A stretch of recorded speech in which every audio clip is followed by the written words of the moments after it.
नमस्कार, मैं उपेंद्र यादव। आप देख रहे हैं वी न्यूज यूट्यूब चैनल।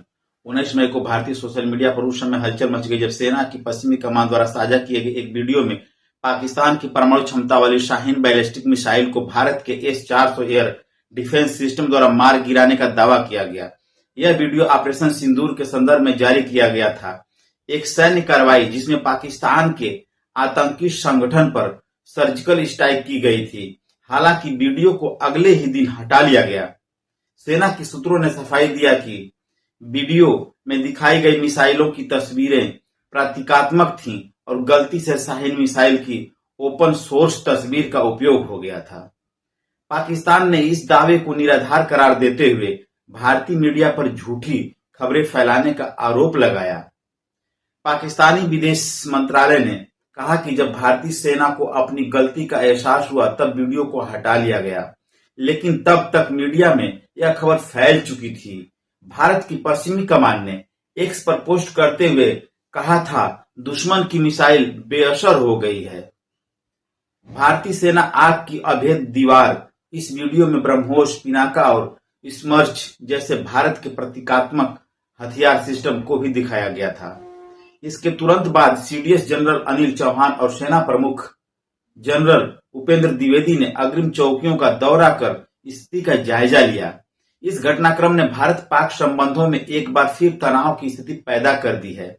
हालांकि दोनों देशों ने अभी तक औपचारिक सैन्य संवाद में इस मुद्दे को नहीं उठाया है। भारत की न्यायपालिका ने हाल ही में पर्यावरणीय स्वीकृति से संबंधित केंद्र सरकार की 2 अधिसूचनाओं को अवैध ठहराते हुए रद्द कर दिया। सुप्रीम कोर्ट का यह फैसला पर्यावरण संरक्षण अधिनियम 2006 के तहत पूर्व स्वीकृति की अनिवार्यता को बहाल करता है। ये अधिसूचनाएं 2017 और 2021 में जारी की गई थी और उनका उद्देश्य औद्योगिक इकाइयों को पिछली पर्यावरणीय मंजूरी के बिना संचालन करने की अनुमति देना था। कोर्ट ने यह भी कहा कि जो कंपनियां इस अधिसूचनाओं के तहत नियमित हो चुकी हैं, वे इस निर्णय से अप्रभावित रहेंगी। हालांकि कोर्ट ने यह स्पष्ट किया कि कानून का उल्लंघन कर फलती फूलती परियोजनाएं राज्य और केंद्र की पर्यावरणीय एजेंसियों की विफलता का सबूत हैं। सरकार ने इन अधिसूचनाओं के पक्ष में तर्क दिया कि ये कदम उद्योग को नियमित करने, अर्थव्यवस्था को स्थिर रखने और रोजगार बचाने के लिए आवश्यक थे, लेकिन न्यायालय ने पर्यावरणीय कानूनों की प्राथमिकता और पारदर्शिता की आवश्यकता को अधिक महत्वपूर्ण माना। यह फैसला पर्यावरणीय संरक्षण को सशक्त करता है, लेकिन साथ ही यह उद्योगों के सामने नई बाधाएं भी उत्पन्न कर सकता है, खासकर उन क्षेत्रों में जहां पर्यावरणीय मंजूरी प्रक्रिया पहले से जटिल और धीमी है। इस पृष्ठभूमि में भारत बांग्लादेश के बीच आर्थिक तनाव एक नई दिशा में बढ़ रहा है।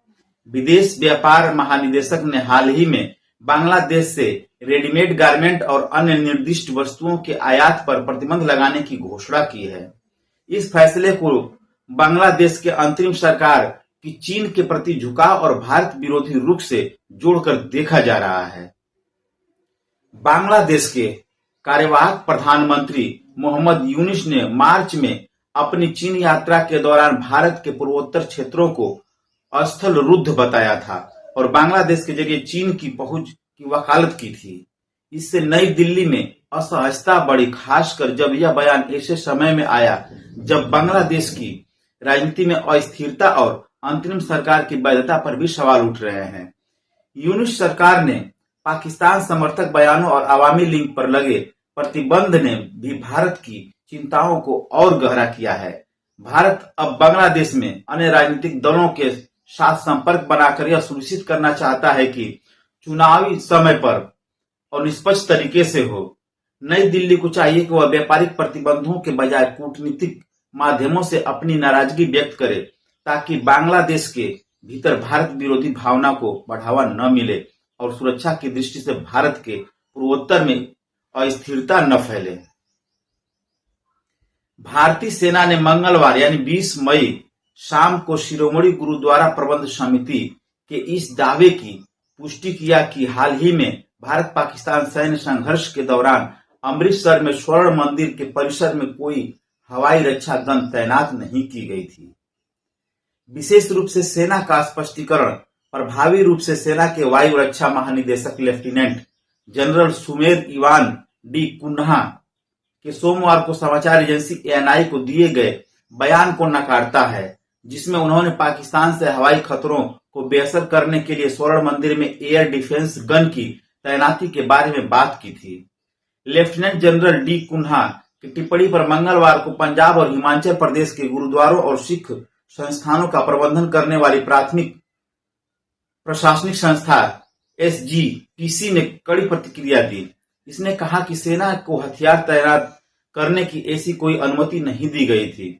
एसजीपीसी के अतिरिक्त मुख्य ग्रंथी ज्ञानी अमरजीत सिंह ने लेफ्टिनेंट जनरल डी कुन्हा के दावों को खारिज करते हुए एक बयान में कहा, यह कहना गलत है कि सेना को श्री हरमिंदर साहिब में एयर डिफेंस गन तैनात करने की अनुमति दी गई थी।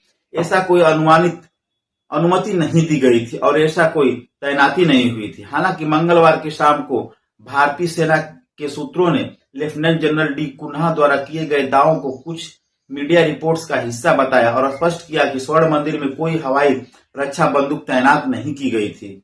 सेना ने कहा, स्वर्ण मंदिर में एडी गन की तैनाती के संबंध में कुछ मीडिया रिपोर्ट्स प्रसारित हो रही हैं। यह स्पष्ट किया जाता है कि श्री दरबार साहिब अमृतसर स्वर्ण मंदिर के परिसर में कोई डीएडी वायु रक्षा गन या कोई अन्य डीएडी संसाधन तैनात नहीं किया गया था।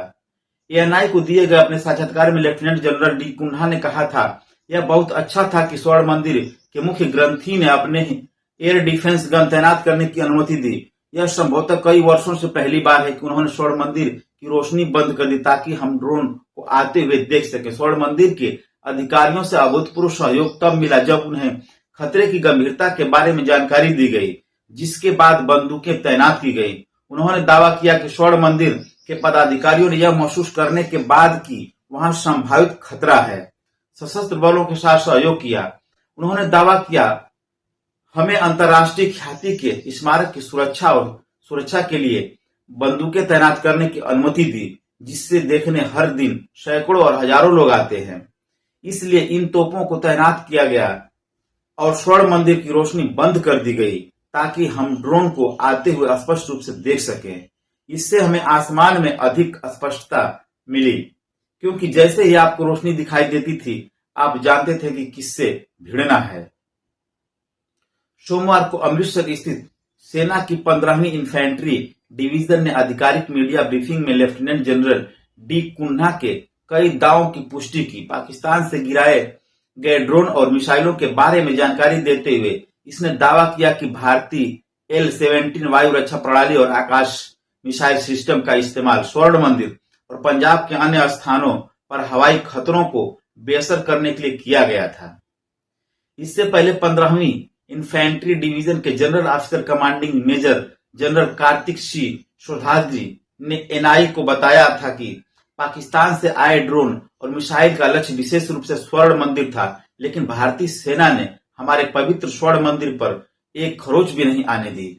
इस तरह के दावों पर प्रतिक्रिया देते हुए एसजीपीसी के ज्ञानी अमरजीत सिंह ने स्वर्ण मंदिर में हवाई रक्षा प्रणाली की तैनाती के किसी भी दावे को खारिज कर दिया, लेकिन पुष्टि किया कि प्रशासन ने शहर भर में ब्लैक आउट के दौरान निर्दिष्ट समय सीमा के भीतर परिसर की बाहरी और ऊपरी रोशनी बंद करने के लिए मंदिर से संपर्क किया था। एसजीपीसी ने कहा कि उसके अनुरोध पर पूरा सहयोग किया गया, लेकिन वरिष्ठ सेना अधिकारी द्वारा किया गया दावा कि मुख्य ग्रंथी ने ऑपरेशन सिंदूर के दौरान एयर डिफेंस गन तैनात करने की अनुमति दी थी, पूरी तरह से झूठ है। बाद में एसजीपीसी अध्यक्ष और अधिवक्ता हरजिंदर सिंह धामी ने भी कहा था कि श्री हरमिंदर साहिब में एयर डिफेंस तोपों की तैनाती के संबंध में किसी भी सेना अधिकारी से कोई संपर्क नहीं किया गया था। पिछले कुछ वर्षों में लोकपाल के पास शिकायतें पहुंची कि भ्रष्टाचार के कारण भारत सरकार के स्वामित्व वाली Steel Authority of India SAIL को करोड़ों का नुकसान हुआ है। ऐसे कुछ मामले सेंट्रल विजिलेंस कमीशन सीवीसी से प्राथमिक जांच कराने के बाद लोकपाल ने सीबीआई को सौंप दिए और कुछ मामलों में लोकपाल ने सीधे सीबीआई को दिया है। सीवीसी द्वारा लोकपाल को जुलाई 2023 में सौंपी गई प्राथमिक पड़ताल और सीबीआई द्वारा अक्टूबर 2024 में दर्ज एफआईआर में एक ऐसी कंपनी का नाम आया है जो भाजपा को चंदा देती आई है। यह company Apco Infratech Private Limited इसकी वेबसाइट कहती है। एप्को प्रधानमंत्री नरेंद्र मोदी को $5 ट्रिलियन की अर्थव्यवस्था वाले भारत के सपने को साकार करने वाले प्रमुख सहयोगियों में से एक है। 14 मार्च 2025 को चुनाव आयोग द्वारा प्रकाशित आंकड़े कहते हैं कि इस कंपनी ने 15 जनवरी 2020 से 12 अक्टूबर 2023 के बीच 30 करोड़ रुपए के चुनावी बांड खरीदे थे और इन सभी को भाजपा ने भुनाया था। एप्को पर आरोप है कि उसने Venkatesh infra projects private limited के साथ मिलकर सेल को भारी नुकसान पहुंचाया। लोकपाल ने 10 जनवरी 2024 के अपने फैसले में इन कंपनियों और सेल के गठजोड़ पर तीखी टिप्पणी की थी। न्यायमूर्ति अभिलाषा कुमारी, अर्चना रामासुंदरम और महेंद्र सिंह की पीठ ने फैसला सुनाया था कि ऐसा प्रतीत होता है कि सेल के अधिकारियों द्वारा मुनासिब सावधानी नहीं बरती गई, जिसके चलते वीआईपीपीएल को अन्य ग्राहकों की तुलना में कम दर पर सामग्री दी गई। लोकपाल ने सेल की आंतरिक प्रक्रिया पर गंभीर प्रश्न उठाते हुए कहा, यह केवल आर्थिक हानि का सवाल नहीं है, बल्कि यह भी महत्वपूर्ण है क्या सिस्टम को जानबूझकर हानि पहुंचाने और कंपनी को लाभ दिलाने के इरादे से छेड़छाड़ की गई। स्टील बाजार के अनुभवी खिलाड़ी सेल के अधिकारियों की मिली भगत से सिस्टम में गड़बड़ी कर सकते हैं। द वायर हिंदी की यह खास पड़ताल में हो रही अनियमितताओं और उसके अधिकारियों के गठजोड़ को उजागर करती है। सेल पर प्रमुख आरोप है कि इसने 100 से ज्यादा ऐसी कंपनियों को सस्ते दाम पर 11 लाख से ज्यादा मीट्रिक टन स्टील बेचा जो किसी किस्म का निर्माण नहीं कर रही थी, लेकिन निर्माण कार्य के नाम पर सेल से मिलने वाली छूट को ले रही थी।